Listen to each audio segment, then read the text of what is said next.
in less than 3 minutes, we sold the entire place out. Music is a unifier, right? You could be a Democrat, a Republican, and an independent. You put them all three on the front row of the Eagles, and they're going to sing Hotel California together. J.W. Roth is the founder and CEO of VENU, the fifth-generation Coloradan behind Bourbon Brothers, Boot Barn Hall, and the new Ford Amphitheater. On a mission to put fans at the center of live entertainment with a fan-owned financing model, cutting-edge venues, fire pit suites, and elevated dining, redefining how communities gather for music. I worked during the day at my business. I chased bad guys at night and then slept for a few hours and got up and did it again every day. How does one start from like being in law enforcement and then going into business like you did? Like, what was that extra push for you to kind of enter that arena? Yeah, so law enforcement to me was a stepping stone to where I wanted to go. I needed to find a job, honestly, that I could work at night so that I could build my businesses during the day. What were those original businesses? So it was Universe Foods, started a small food business, and that food business led to Aspen Bios, and then...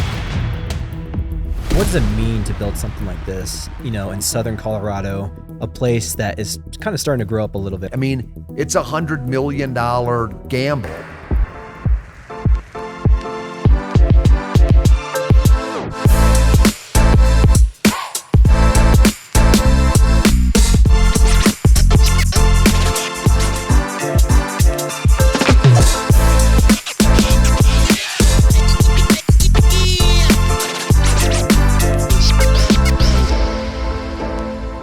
Welcome back to the COS Business Podcast, the #1 podcast in Colorado Springs. Today, our highlighted sponsor is Cars Helping Charities, and you can find them at carshelpingcharities.org. Awesome. Well, we always say it's always like we have a very special guest, but today, like, definitely a very special guest, and we'll get into why he's so special even to me and some of the things I've done. But we have J.W. Roth with VENU on our show today. Thank you so much for coming on. First, it's great to be here. Yeah, it's great to be here. Yeah. So there's some things that with me and my business history that you've kind of been involved in that you might not know, but I did a tiny house festival back in 2015 with a guy named Darren Zaruba. Oh yeah, I know Darren. And so a long time ago when we were first starting it off, it was a huge show. It was back in 2015. It had a big write-up in the New Yorker. It was just this huge, crazy show. You were so kind to offer up Bourbon Brothers to our VIP night the night before that whole thing took off. And then I ended up organizing tiny house festivals for 10 years after that. That's awesome. And your generosity, I know you were just starting Bourbon Brothers back then, but like you always had a special place in my heart, and I never got to thank you for that. But not only that, I lived in Northgate like since 2003. Yeah. And like Bourbon Brothers was my grandfather's spot. Yeah. He was a regular there, probably as much as you. We saw you there quite a lot. Yeah. And we'd go there for Whiskey Wednesdays back in the day. Sure. And I would hang out with him and stuff. Sure. He's long gone and passed away now, but like that place always holds a very special place in my heart. That's super cool. Yeah. Well, super cool. You know, thank you again for that experience. And we'll get into more things that you're building and you already have built, but let's start from the very beginning because we've done some research on you and you didn't just start up in business. You have a very interesting background in law enforcement or something like that. So as well? actually I grew up on a little ranch just outside of Larkspur between Castle Rock and Monument. The Greenland Ranch was a ranch, and my dad had a little place that was just off the Greenland. And so that's where I grew up. When I was in high school, there was an ad that ran in the Douglas County newspaper. They were looking for a dispatcher that worked at the sheriff's office. Well, I was not the world's greatest student. So, I was sort of running my own little businesses, cutting firewood, doing various things. So I applied for that job, but that job said that you had to have a high school diploma or equivalent to be able to get the job. So I left high school, like a lot of kids do, and I got my GED, and I applied for that job, and I actually got that job. And so I worked as a dispatcher at the Douglas County Sheriff's Office for a few years, and then applied and ultimately went on the Denver Police Department. I worked out of District 2 Denver, and that's sort of how I got started. And while I was a Denver policeman, working nights out of Northeast Denver, I started my businesses. That's incredible. And I worked during the day at my business. I chased bad guys at night and then slept for a few hours and got up and did it again every day. What were those original businesses? So it was Universe Foods. I was started a small food business, and that food business led to Aspen Bio. I primarily spent all my career in agriculture and food.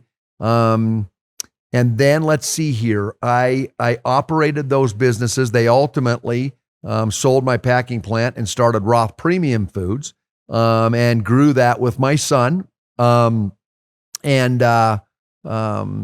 Let's see here. I left there in 2016 to follow sort of a passion that I had, and that's in the music space. And so along the way, I built some restaurants.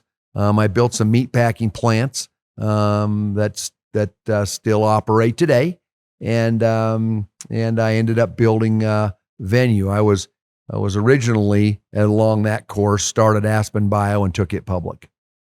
How does one start from like being a law enforcement and then going into business like you did? Like, what was that extra push for you to kind of enter that arena, if you will? Yeah, so law enforcement to me was a stepping stone to where I wanted to go.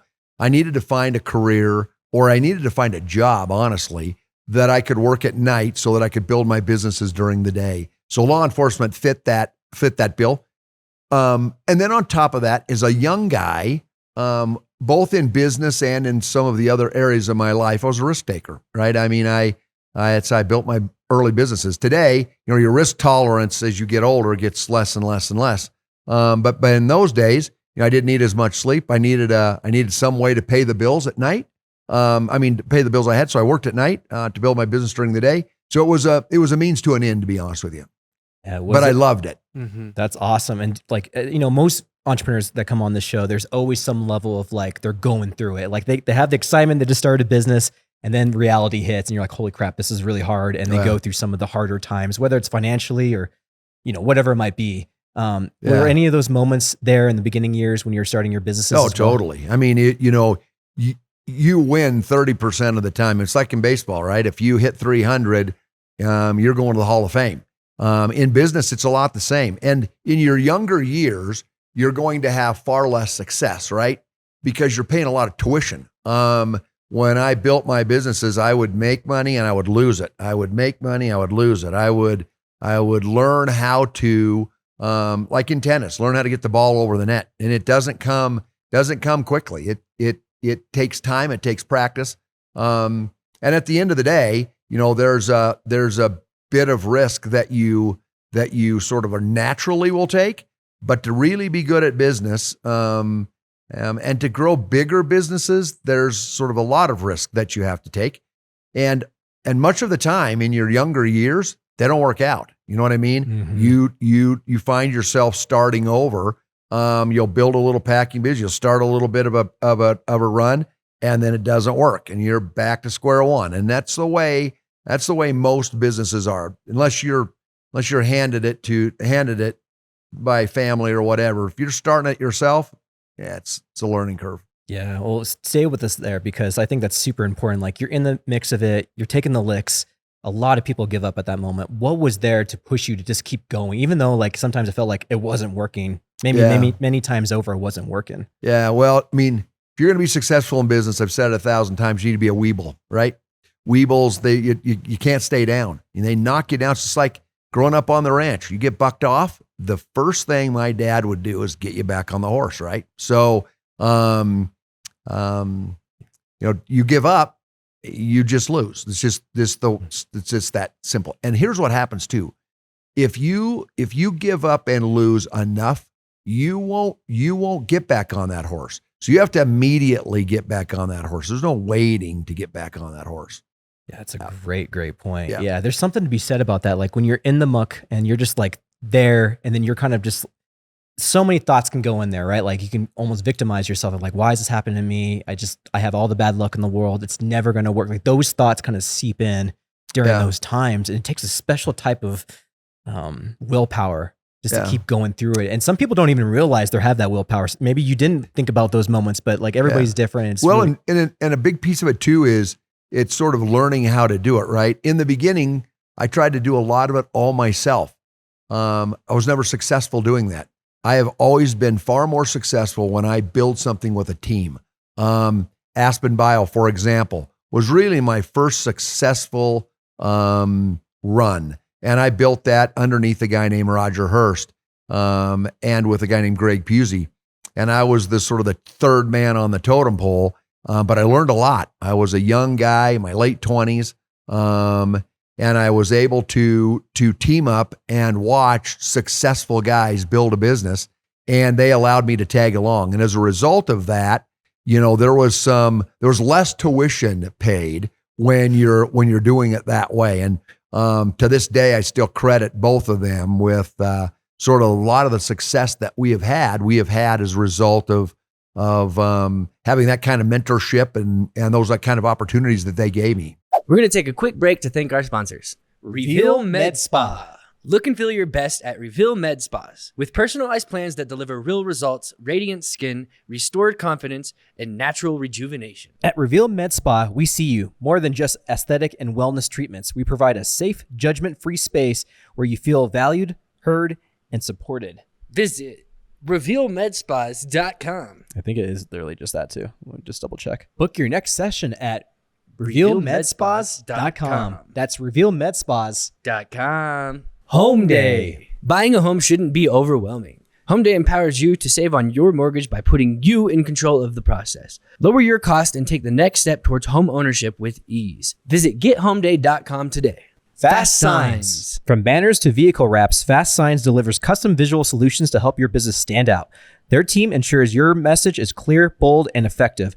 Get your signage needed handled at fastsigns.com. That's fastsigns.com. Epic Eyewear. Stylish, affordable, and designed for adventure, Epic Eyewear has the sunglass and eyewear you need to see life more clearly. From the mountains to the beach, protect your eyes with high-quality frames and lenses. Check out their collection at epiceyewear.com. And by the way, Andrew, we do have a special discount, COS BP15 for 15% off, I believe. Cars Helping Charities. Turn your unused cars into a meaningful contribution with Cars Helping Charities. They make it easy to donate your vehicle to support local causes. One of the local charities that we like to support on behalf of Cars Helping Charities, actually, and part of their sponsorship is Mattersville.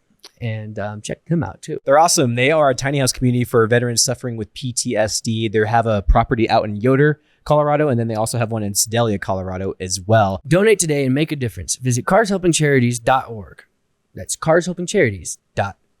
Dream Accounting Solutions. Take the stress out of managing your books with Dream Accounting Solutions. They provide reliable expert accounting services tailored to small businesses. Simplify your finances at dreamaccountingsolutions.com. That's dreamaccountingsolutions.com. Exponential Impact. Exponential Impact is driving innovation and entrepreneurial success in Colorado Springs. Supporting startups with mentorship, funding, and community resources, they help businesses grow and thrive. Learn more about their impact at exponentialimpact.com. That's exponentialimpact.com. And now let's get back to the show. Yeah, it's so important to have those mentors early on, right? Totally. I had that with Darren. We were just talking about Darren a second ago, and he was essentially the first person to kind of pioneer those events that I was a part of, and then I ended up doing my own. But it's so important to be in that, like you said, second, third totem pole space, because you can kind of just glue and just be attached to that level. You're talking about tuition, and you're like hacking that tens of thousands of hours of experience and business wisdom, right? Every successful business sort of starts with you have the concept of the business, right? But then you have to figure out how I'm going to get that. How I'm going to execute that, and almost every single business of any size comes down to sort of your financing strategy, right? So I learned finance strategy from those two guys, namely Greg Pusey.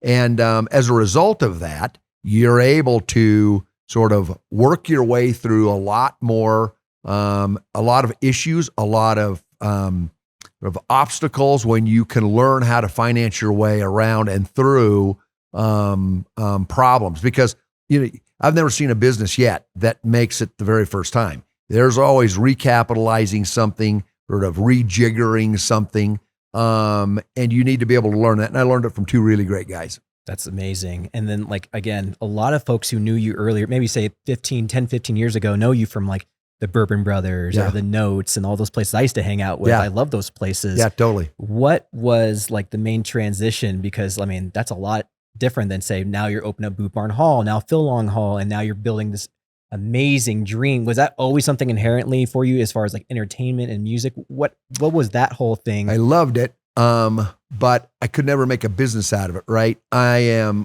can't play an instrument. I can't sing worth a dang.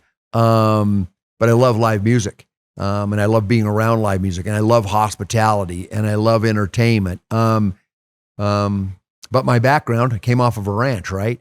So my businesses were always sort of in the vein of agriculture, and that's where you had to make my money. And so, when I got to the point where I could do things outside of Roth Premium Foods or outside of Innovative, I was then able to sort of take what I had learned in business and applied it to a passion and build a business outside of the core industry where I made my money.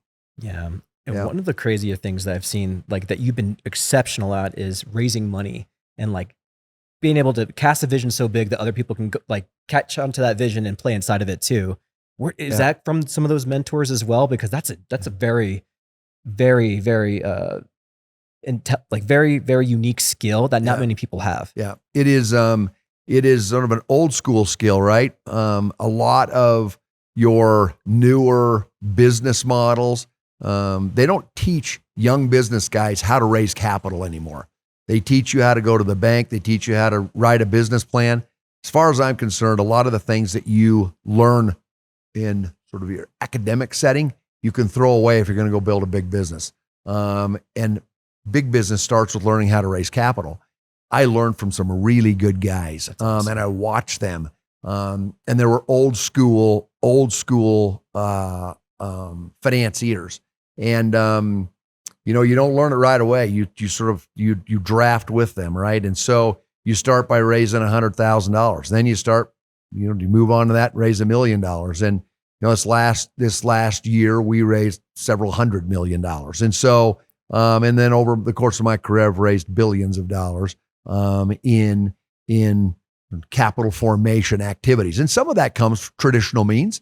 Some of that comes through public-private partnerships like we do now. And then obviously some of that comes from sort of the traditional capital formation of raising equity dollars. Gosh, that's insane. And a lot of people, like business, again, there's different levels to this and how you are able to incorporate money into something to build a dream. And one of my favorite things about you is the fact that you've been able to build not only, have money come in, but it's also the strategic partnerships you've been able to source. One, I'm a Cowboys fan. So when I heard Troy Aikman tied to your name and what you're doing with VENU specifically, and of course we're going to get into Ford Amphitheater and everything you're doing there, was super impressive. I'm like, man, the vision is so much bigger than even most people even think here locally. So talk about like, once you started to make that step, you had originally Boot Barn Hall, and then you casted this vision of Sunset Amphitheater originally, correct? Yeah. And then kind of building upon that. And partnerships are important. They're just like, they're like partners, right? Troy's a great partner. That's who I flew to Dallas and had dinner with last night. And, you build relationships in business in sort of three buckets, right? So that first bucket of relationships that you build are with whoever it is you're going to get in bed with. So these are your partners that you're going to build this business with. And you have to be aligned. You have to be aligned not only in sort of what your game plan is to build the business, but you have to be, emotionally and committed aligned, because you can't have a partner that's going to be, you're having to pull, and you can't have a partner you're having to push, and vice versa. You have to be running in tandem. So that's sort of the first relationship piece of it. Then you have to build relationships with your employees. We don't have a single employee that's not an owner, single C-level employee inside of our companies that are owners. Employees that own part of the business, they have a different mentality when you're coming to work every day and you're building something that you own versus coming to work every day and it's just another job, right? So that's the second sort of bucket of relationships. Then the third bucket are your strategic partners. In our case, it's the Ford Motor Company. It's Kaiser Permanente. It's Whole30. It's all of the brands that we have built relationships with. And again, those brands have to be aligned and they have to be going the same direction. They can't be competitive with each other, and they have to be strategic. And so that's what we've been able to build both at Roth Premium Foods. We've also been able to build that at VENU. That's awesome. And even like you've kind of hinted, you've been able to incorporate family into the mix. So talk a little bit about that, like incorporating your son into your business and how special it is for you as well. Well, it starts early, right? So, with my son, I was not your typical dad. I'm not your traditional parent. I didn't get to every single ball game. Obviously, I couldn't help them with their homework. I didn't finish school. So there's a lot of things that I wasn't a traditional dad. But in my business, my kids were always welcome in my business. They were always welcome in my office. I would stop whatever I was doing to spend time with my kids. And a lot of my travel in my early years at Aspen Bio required me to be in New York, traveling mainly with Greg Pusey, raising capital for that agricultural business. And I would invite my son to come along. So starting from the time he was about 8 years old, when he had the ability to go and his mother would let him, he would be with me, and we would run our meetings together. He would sit and listen and watch how things worked. Then ultimately, he wanted to follow in that footstep of finance and because he could see that's how businesses were built, right? Raising capital. So he went off to Virginia, Lynchburg, Virginia, at Liberty University, and studied economics and finance, double major. Left from there, went on to a small investment bank in New York, and then came out here and we built Roth Premium, which was my second run at building a food company. Both of them very successful. And then as he grew in that business, he got to the point where honestly he could run it in some ways better than his dad. And it gave me the opportunity to step away from that and go build VENU and not worry about how Roth was going to fare. How was when he first came out of college and started working for you? It sounds like he had a little bit of experience before he started coming to work with you, but like there's also that difference between like university and then like the real world business, right? So totally. How was that transition? Totally. Well, it was fortunate that, he had traveled and spent so much time. When you live in a family that builds businesses, you sort of grow up vicariously building businesses, right? I mean, he sits at the dinner table every night and we don't talk about gardening. We talk about at our dinner table, businesses. How's business today? How are our customers? How are this? How is that? So he grew up around that piece of it. So it wasn't that he was while he had the academics of coming out of Liberty with his degree in finance and economics, he also had a background growing up in a family that builds businesses. And he saw us go through good times and bad times, saw what happens when risks don't necessarily pan out, which is 70% of the time. So it wasn't new to him when he got in and started running Roth, and obstacles would come or difficult times would come because he had been through that both as a kid and then through that with his dad as we built businesses. Now, I know you've been here for a long time in Southern Colorado. Are 5 generations. 5 generations. There's not many of you guys around no more. No, there's not very many of us around. That's very, very impressive. So what does it mean to build something like this, in Southern Colorado, a place that is kind of starting to grow up a little bit, right? But like it's had these little moments where it's grown and then it's maybe stagnated and so on and so forth. Talk about that. Yeah. To build it in your own hometown and to grow up in your own hometown has advantages and disadvantages, right? So when you grow up in a town as a young kid, there's people that remember that's that kid that wrecked his car over on Academy and I-25. That's that kid that did whatever it was that I had done, right? So you've got that legacy. The other piece of it is the older you get, the more businesses you get, there's a stability and sort of a trust that comes with somebody that has been around a long time because both the good and the bad, and there's a transparency there. One of the toughest things I think people do is walk into a new town, a new environment, a new culture, and try to start something. People don't know you. They don't know the good about you. They don't know the bad about you. They don't know anything about you. So there's an advantage, I think, ultimately to building something where you have grown up, whether it is good or bad. That's kind of interesting because Andrew here came from Kansas City about 6 years ago now, right? Yeah. 6 years ago. Yeah, to build his own life. And he kind of linked up with the city pretty quickly because, again, starting this podcast, becoming part of the networking community here. And he got embraced pretty quickly here. Yep. And that's something that we heard a lot of guests on our show say, like, very unique to Colorado Springs. Yeah. So, like, that's super cool. It's and very unique. it takes work. And you know what? It's a credit to who he is. But there's a lot of people that walk into a new town, and there's a lot of people that run from things as well. You know what I mean? Yeah. They come into a new town, they're not successful, so they're going to move to this town. And ultimately that follows you. You have to be consistent, right? Like, you have to stake your ground and be like, all right, I'm going to build something here. It's not going to be 6 months. It's going to be years or decades of my life to dedicate to something, to building something, a community, networking, partners, strategic partners, everything that you were talking about. It takes time to do that. I mean, you didn't just start yesterday building this, right? No, and it also takes the ability to deal with failure, right? So if you can't get back on your horse, well, then you're done. You just are. It's just the way it is, because nobody succeeds out of the gate. And if they do, it is the craziest, luckiest thing that there ever was, or they were handed to it. They were handed the opportunity in some way. Because most people, it takes a series of things, a path that you follow to become successful. And I guarantee you that path is filled with things that didn't work out, things that didn't work the way you thought they were going to work. And so throwing in the white towel is a problem in business, because most people do it. The chances of you becoming one of the 1% is 1%, right? Mm-hmm. That's how you get to the 1%, is being 1%.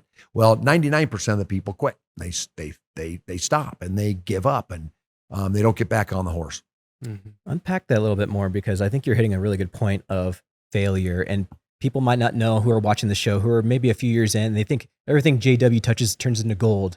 Yeah. Talk, if you care to share any of those failures that you've had, that you had to get back on the horse. Totally. Early in your career, and it usually happens earlier, you're going to have a lot more failure. It doesn't mean you're going to have failure. You're not going to have failure later on in your life, but you learn how to deal with that failure later on in your life. It's easier once you've played a lot of tennis, and you know how to play tennis, you know how to get that ball over the head.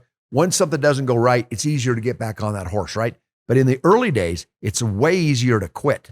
And as soon as that happens, you're done. I can remember I had started Universe Foods, and this is while I'm on the police department.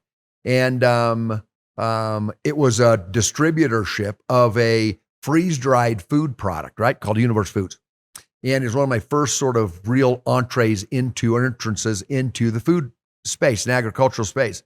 Well, the company that was making it didn't do a very good job. I was a decent salesman, and I was selling the product. The problem is, the product that I was selling, people didn't like. So I found myself hated by my customer, pushed by the manufacturer, and ultimately the manufacturer folded.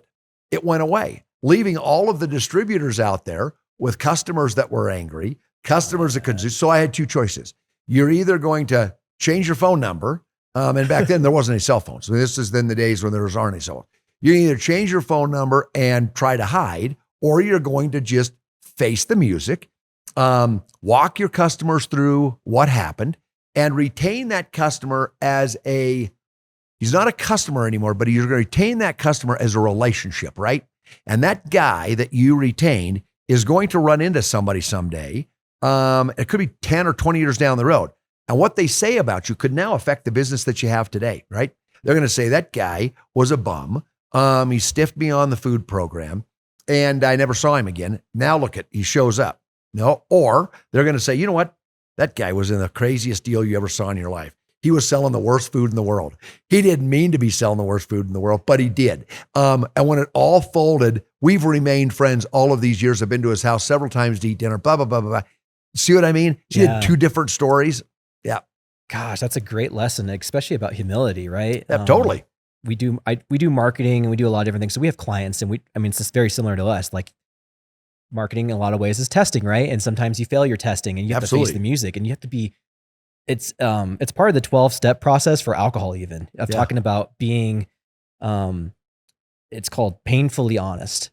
Yeah. no matter what it is. And I think that's so important when you're client facing, when you have partners and all these different things. Transparency means everything. Even if you screw up something, Yep. it's so important to talk your way through that, because you're right. 10, 20, 30 years down the line, someone's gonna be like, hey, listen, he did this. He faced the music. That guy will work his way through any situation and will never give up. You can't say, you can say he can get himself in a bad situation, but you can also say, you know what? He held himself accountable for that situation. Yeah. Listen, when you're an investor, which I've become more of in my older age, I place more bets on the jockey than I do the horse. Simply because that jockey is, he's the one that has the reputation, right? It's just like bad people can screw up a good deal. Great people can fix a bad deal. And you find guys that are great people. They have been through the quagmire and they have come out on the other side better for it. That's the guy I want to trust to deal with obstacles, to deal with pinch points, to deal with issues that come up in business. I want the guy that's been there, win or lose. Most of the time he's lost, but that loss that he has been through has been tuition, right? There's a much better chance he's going to understand how we're going to get out of this than a pilot that's never been through turbulence, right? So I want a pilot that has flown through turbulence, flying my jet. We'd like to take a quick break and thank our sponsors. Bolton Co. Executive Coaching. Up feels better than stuck.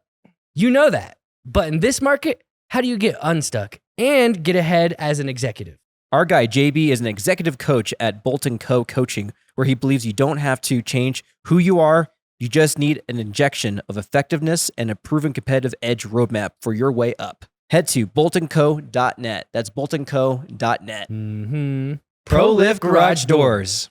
ProLift Garage Doors are your locally owned and operated residential and commercial garage door experts. From fast repairs and smooth replacements to routine tune-ups, they keep your doors running like new. Go with the pros at ProLift Garage Doors. Visit proliftdoors.com to learn more. Be Our Guest Getaways. Be Our Guest Getaways specializes in Disney cruise resort and theme park vacations. Planning a Disney vacation can be stressful. Let Be Our Guest Getaways provide you with concierge-level service for free. Learn more at beourguestgetaways.com. That's beourguestgetaways.com. Planet Duct. Planet Duct is the #1 choice for professional air duct cleaning in Colorado Springs and Southern Colorado. With state-of-the-art equipment and top-tier service, they make sure the air in your home or business is clean and allergen-free.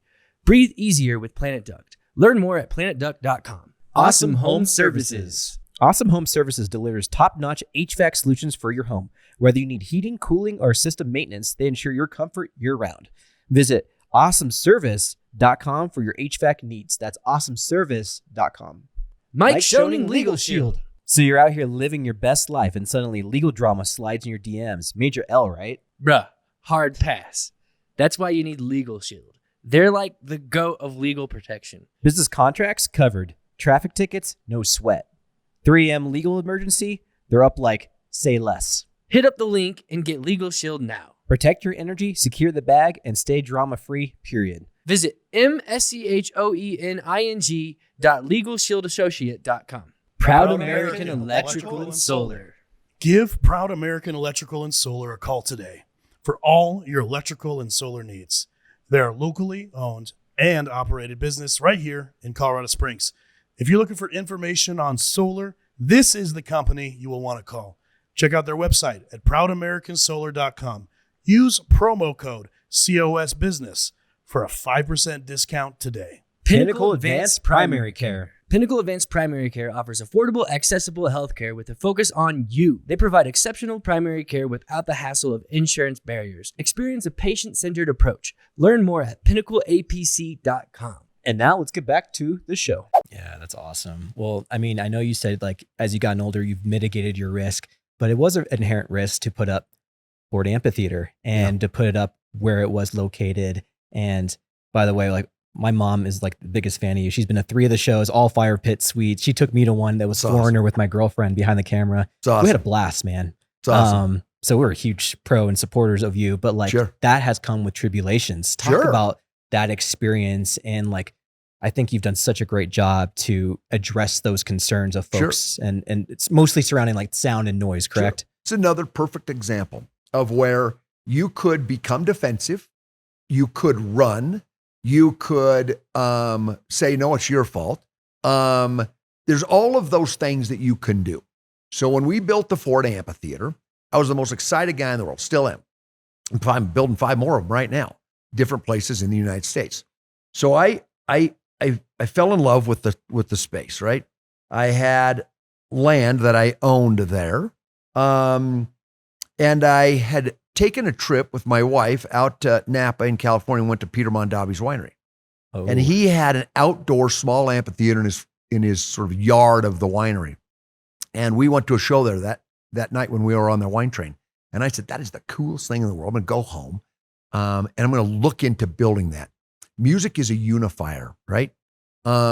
You could be a Democrat, a Republican, and an independent. You put them all 3 on the front row of the Eagles, and they're going to sing Hotel California together. Then they might not get along in any other way. They might not agree on a single thing outside of this venue, but there they sing it together and they love it. Music is awesome. Now, I come home.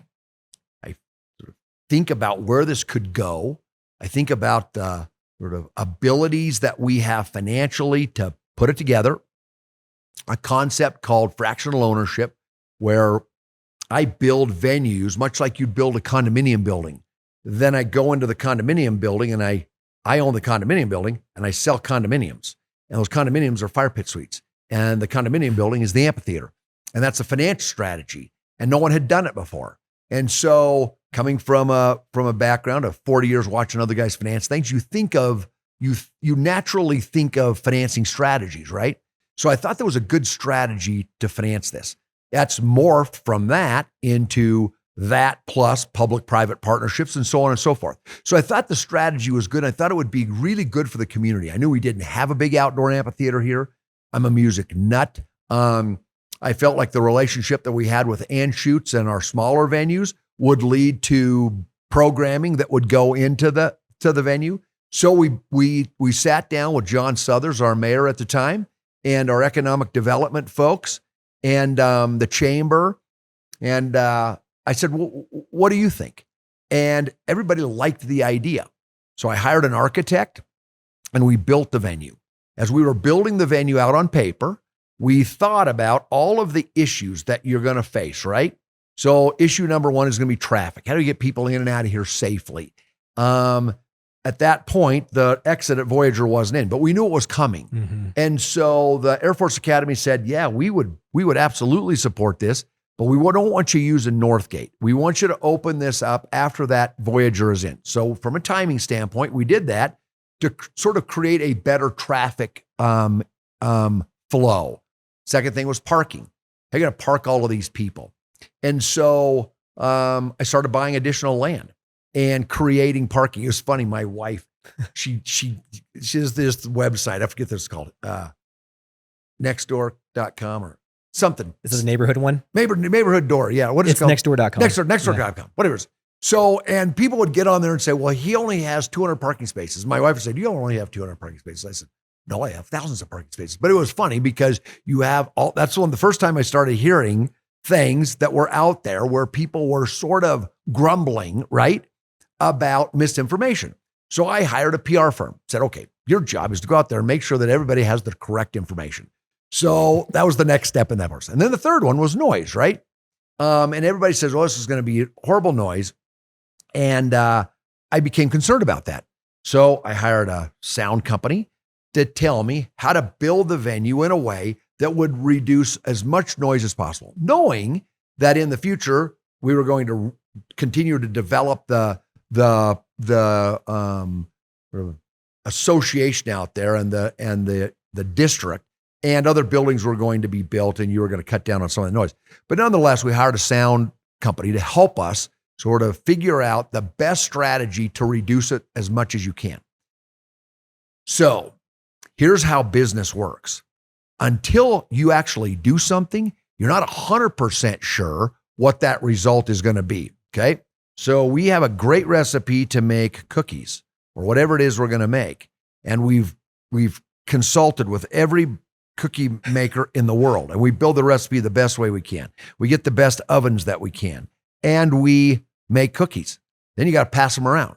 This guy's going to go, that cookie sucks. I hate that cookie. That's not what I like. This guy's going to say, I love that cookie. And so pretty soon your job is to change the recipe the best way you can without taking away from the product that the guy loves over here, but make it better so that the guy that hates it can maybe start moving him over. So you launched the VENU, and there were noise complaints. And I think the noise complaints came in two camps, right?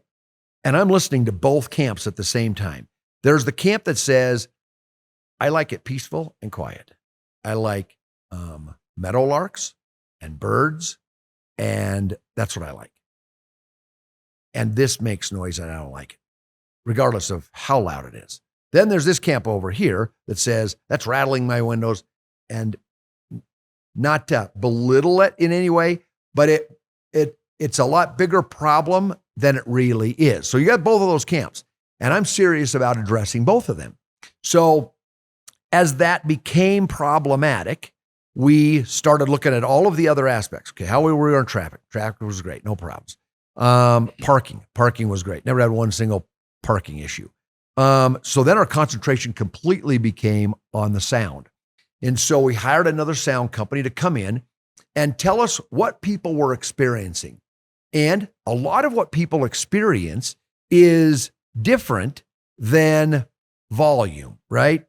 So if you and I are sitting here and we're just having a conversation, you haven't noticed one time that thing up there. Now you do. Oh, I've now, noticed it the whole time, actually. But I'm the sound guy, though. But you're the sound guy. But you know what I mean? If you and I were sitting here having a conversation, we don't hear the traffic outside because we hear it all day, every day. Mm-hmm. That's all we hear is that traffic. If you were here all day, every day, you wouldn't hear that because it just does that. But even slightly, if you heard some lady screaming out there, even if it wasn't very loud, you'd say, oh, that's concerning to me. I just heard something that I'm not used to. So there's that part of the sound as well. So what we have done is we have built a system where we can monitor the real sound, what the noise actually is, which is called ambient noise, against the noise that we create. And then we find hotspots. So we found them. We found hotspots as we sort of did that studying. And as a result of that, what do? You dig into your billfold, right? And I spent $3 million over the last 12 months building additional sound walls, moving the AV system, doing the things that you have to do to be a good neighbor and to be a good business person. A lot of the people that, they'd run, right? I live here. I live right up the road from there. I run businesses right there. My kids went to school right down the street. So at the end of the day, I'm going to tackle this problem the way I've tackled problems my entire life, doing the very best job I can with and playing the cards the very best way I can that I've been dealt. The Ford Amphitheater is a great addition to our community in a million different ways. And vibrancy in cities has a sound, also has a cost, right? Vibrant cities have a cost. Vibrancy has a cost. We say to ourselves, we want to live in a vibrant city. Why? Because vibrant cities attract new employers. New employers attract jobs, right? So vibrancy, and employers come because they don't want to move their employees to a stale town with a bunch of stay off my grass signs, right? And cranky people. They want to come to a place that's full of vibrancy. And so when you start to build vibrancy into a community, there's a cost. There's more traffic. There's the cost of kids laughing and riding their bikes and the sound of the ice cream truck and all of the sounds of a vibrant community. And so that's always a cost. Now, that cost can't be illegal. That cost can't be above what the community wants. But at the end of the day, there are always going to be people that don't like the cookie. No matter what the recipe, no matter how you do it, there's going to be that percentage that don't like it. My job is to do the very best I can to make it right for as many people as I can. And at the end of the day, realize that there are people that no matter what you do, they won't be happy.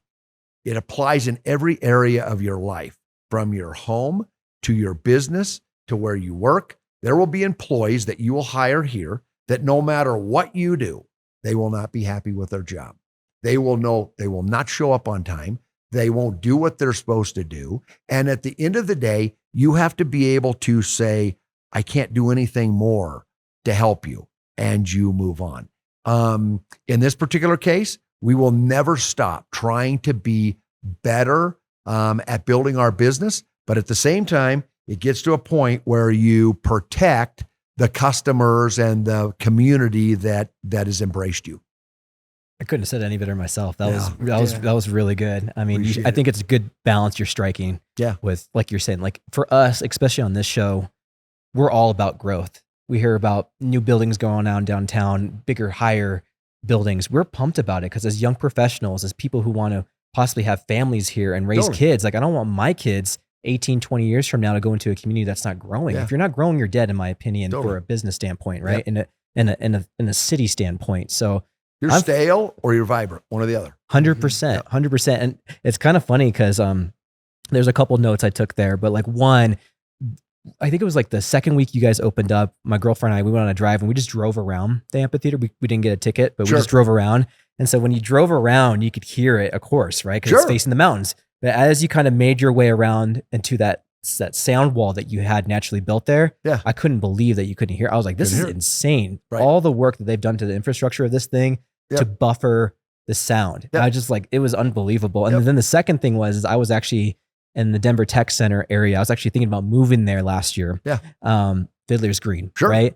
They're building, and you might not even know this yet, but like they're building apartments all around it, which I think is kind of funny if you think about the situation that we have going on now. It's like they see what you see. And the net positive of this whole thing is like, we want something that's special. Music brings people together. No question. It unites us. I love that you're talking about the expansion of what you're doing. It literally brings people together. Yeah, there's no question about it. We're building the largest amphitheater, fully seated amphitheater in history in Dallas, Texas right now. And, the embrace of the community has been unbelievable. But as I'm getting in my car, somebody texts me a sort of shot across the bow about this is going to cause all these traffic. It's going to be a big headache and blah, blah, blah, blah. So even before it's even built, while it's still in its development stage, people that are, it's the right word. I want to make sure I say this correctly. Some people are just not happy.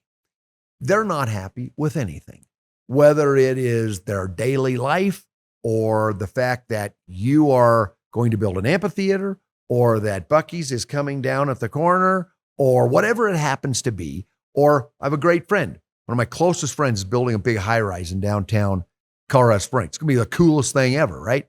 You talk about vibrancy. That's vibrancy, building walkability and all of the things that come with that kind of a thing. But there's somebody, I don't know who it is, that's just unhappy about life, will hate the fact that high rise is there. I think a lot of people just hate, I mean, they get stuck in their ways and then they just hate change at certain points. And like, I mean, as entrepreneurs, we just think differently, right? We're all about building things and like bringing things to the table that have a net positive for the community. That's why we take all the arrows as entrepreneurs. We use the right word, net. It's a net positive. Right? Yes, absolutely. Yeah. Absolutely. And like, I mean, it's been I went to Foreigner last year and had a freaking blast. I want him to come with me to Louis C.K. to check out the fire pit. Mm-hmm. Totally. It's unbelievable what you've Talk been able to Kristen to build. Before we leave, and she'll make sure you have a great seat.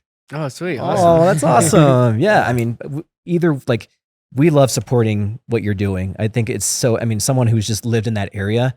I mean, to tell you, and you already know this, but like power's going through all the way to the interstate. That was there when we moved there in 2003 as a master plan to always happen. So like some of these things were there before 90% of the people even lived there as far as the plan to take place in that area of Colorado Springs. We've got good leadership. And we've been fortunate in Colorado Springs that the very top of the sort of leadership pyramid has been aggressive as it relates to economic development. You look at John Suthers, John's a friend of mine, and I've appreciated what he has done in moving our city forward and making our city safe, making our city vibrant. You're not going to have a safe city unless you have a vibrant city, because if you don't have a vibrant city, you're going to be economically depressed. And if you're economically depressed, you don't have the police department you want and the fire department you want, the EMS system you want, blah, blah, blah. And so everything kind of trickles down from being prosperous, right? So when we build a prosperous environment for all of us to live and flourish in, we become safer. We become more vibrant. Our grandkids don't want to move to Denver. They want to stay in Colorado Springs because it's cool to be in Colorado Springs. It's not cool to be someplace that's stagnant. And so, Yemi comes in, and everybody sort of didn't know how Yemi was going to be. I love Yemi. I think Yemi's done a great job. And like John, he's a friend of mine. And I've watched how he has tried to thread the needle. And at the end of the day, he always sides on the side of growing a healthy community and growing a vibrant community and growing a safe community. And so we've been fortunate there. We just came out of a city council race. And so we don't know how that's all going to pan out, but I'm hopeful that we have at least the majority of our city council thinks in a way that is, and I don't want to use this word the wrong way because some people take this word wrong, but a progressive stance as it relates to our economy here and the vibrancy of our community. Yeah, I mean, not to mention, John Suthers and City for Champions, right? Like that Totally. whole build out. So many people don't even understand what that is still, even to this, it's already done. But like, there was so much that came out of that. And that was like 10 years ago, City for Champions. John got up every day and went to work and to try to make our city better. So does Yemi. He gets up every day and he goes to work to try to make our city better. And, I think of our just the leadership that we have in El Paso County. Joe Roybal, our sheriff. I love that guy. He is just a great guy. Chief Valdez. You just go down through the history of Colorado Springs, and we've got really good leaders. Michael Allen. Think of our DA here. He's a great DA, and he's a great person. Oh, that's awesome. We can get him on the show too. We'd love to have him on the show. You got to call him and have him on the show. He's because sometimes people can confuse it, and they think that business is just business people. Right. Business is really about, let's just start with the things that our community provides that encourages business. Great schools, a safe environment. When you have law enforcement like we have, provides a safe environment. Same with our fire department, and all of the piece parts that have to come together to create an environment where businesses can flourish. Business can't flourish unless that's the case. 100%. Talk about 10 years ago when Bourbon Brothers was the lone thing up there in Northgate. And Northgate was still kind of just riding off a dream of one day, it would be this vibrant area, but it wasn't really then, right? You had Bass Pro, you had Bourbon Brothers. Bourbon Brothers beat Bass Pro. We were in front of Bass Pro by a month. Oh, yeah. Yeah. Which is insane. We were out there in the wilderness. And it was part of an overall dream, right? We could see where this was going, and we could see where the city was going. We ultimately knew that at some point Powers was going to have to connect to I-25. And so that was a natural place for speculation. And for the first 10 years, it's exactly what it was, speculation. I'm sure that was now it's filled in. It's insane, but and I think about those because I was there with my grandpa going Bourbon Brothers and stuff like that. And those are early on days. So maybe it wasn't as vibrant as an area before. You guys had to weather some level of a storm because it was such a new area before, right? Oh, no question. No question. Now, there's advantages. The advantage is the cost of construction back there was less. That land cost $5 a foot versus $30 a foot today. So there were advantages that you had, but again, it was risk. You're rolling the dice that certain things are going to happen in order to make that work. And one of the dice that you're going to roll is you're going to weather some losses and some years while you grow your business. Exactly. Businesses don't tend to make money right out of the gate. And so you not only are sort of tasked as a business guy with financing your business, but you also have to finance your operations for a period of time until you can kind of get through to the point of profitability positive cash flow. We just had a meeting, and this happens all the time. Yesterday, I had a meeting with 12 of my key people in my life to talk through sort of challenges as you grow your business. You have challenges growing a $10,000 business. You have challenges growing a $100,000 business. You have challenges growing a multi-million-dollar business. And then you have challenges growing a billion-dollar business. And so all of them are challenges, right? And so my encouragement to every business guy, I did it yesterday as a guy that's been in business for 4 decades. I sat down with the closest people around me and I said, listen, help me make sure that I'm doing this right. Think with me. So that when I go to bed tonight, I'm not the only guy worried about my problems. I want my 12 friends to be worried about my problems. Yeah. And so it helps, and I sleep better knowing that I'm not the only guy worrying about my problems. I love that. And it's also like, those are like those 12 closest people. They're probably like the people who hold you accountable and can be real with you, right? They're not an echo chamber telling you yes. They're not yes men, right? Oh, those are the worst. Yes. You want those 12 guys coming to that meeting going, you know what? I bet you haven't thought about this. Or you should think about this, or have you ever done it? You know what I mean? So you want those people to be sort of, they're not your critics. They're your mentors. And a good mentor is going to be somebody that is there to walk beside you as a guide. Everybody needs a Sherpa.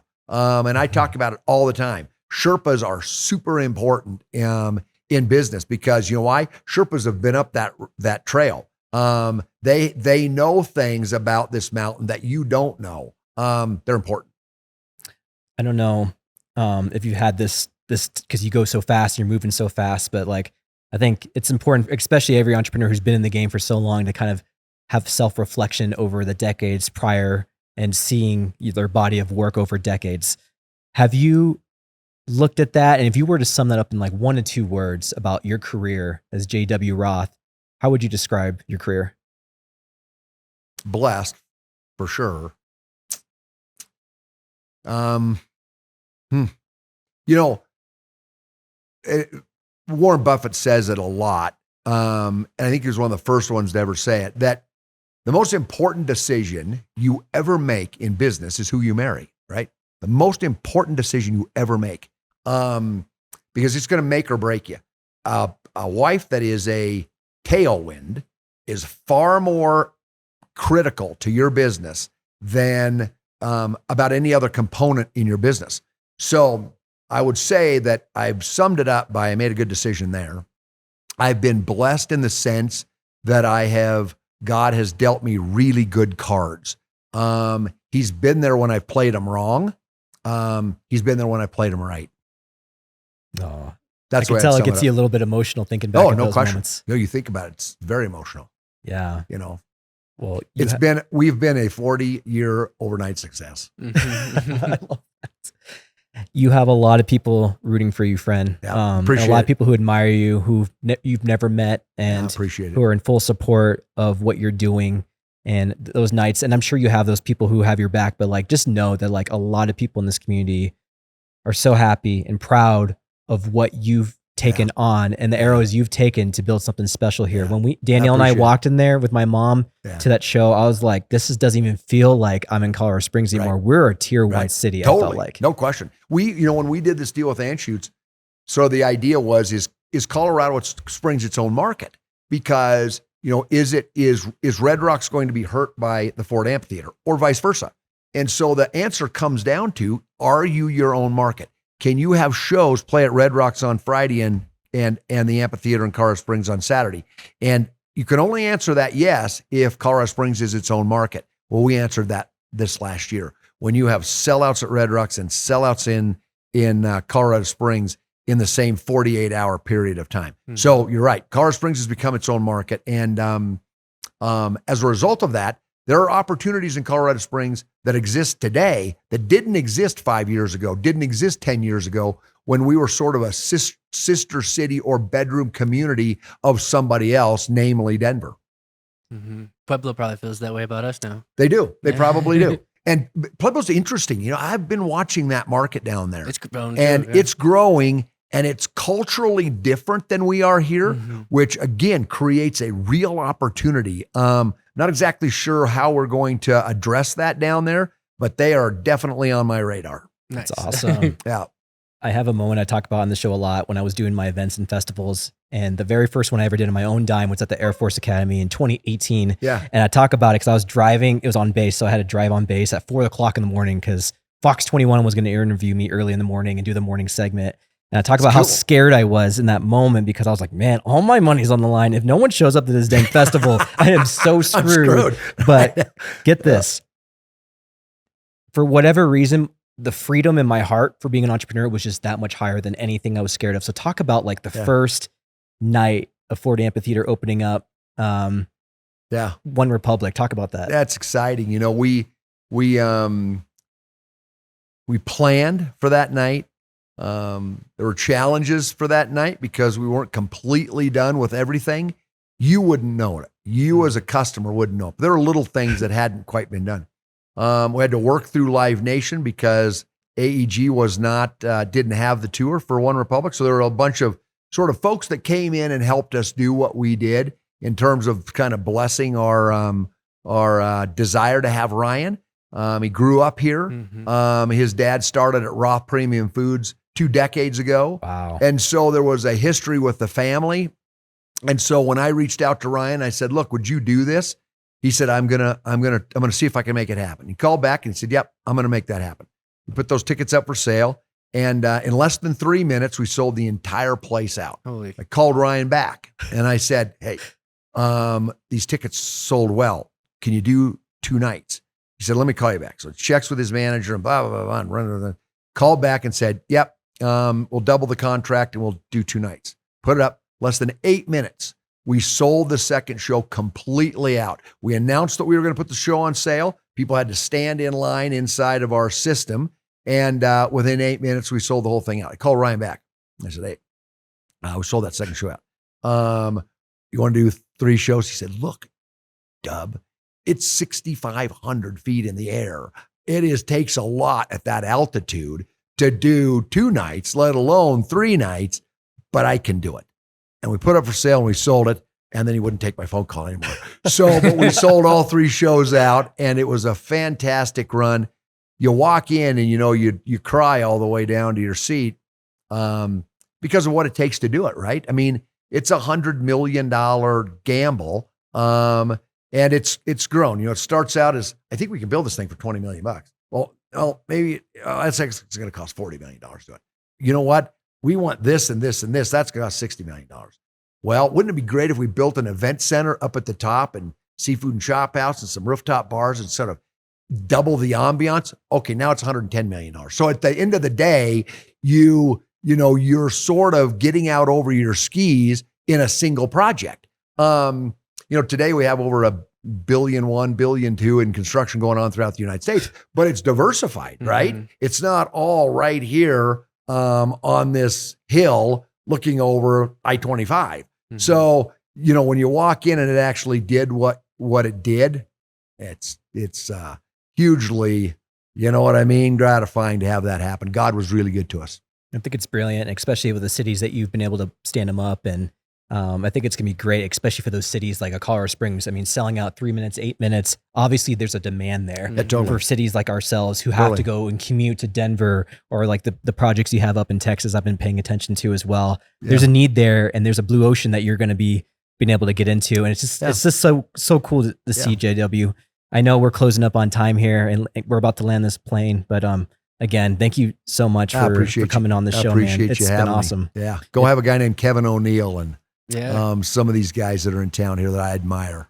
Yeah, that'd be great. I met him a while ago, like 10 years ago at Catalyst Campus. So that'd be cool to have him on for sure, man. Yeah, he's a good guy. We've got a bunch of people we still want to get on the show. That's awesome. If you can help orchestrate that, we'd love it. You just tell me. But you guys do an awesome job, and this is an awesome place. You got a great crew, and thanks for having me. Yeah, thanks for coming on the show, and really enjoyed hearing your story and the insights you've been in this short little mentorship hour that we've had time with you. That's awesome. That's awesome. Well, that's your camera right there. Where can we find VENU? So the best way to understand VENU is to go to venu.live. I tell people all the time the best way to understand our company is to experience us. And so I'm not trying to sell you a ticket, but I'm trying to sell you a ticket. So come out and enjoy the Ford Amphitheater or any of the other places where we do business. All right. Yeah. So this has been the COS Business Podcast, and we'll see you guys on the next one. Thank you. That was awesome. Yeah, that was that was fun to great, do. JW. We're going to take a picture right here on this side. So we're going to grab your chair.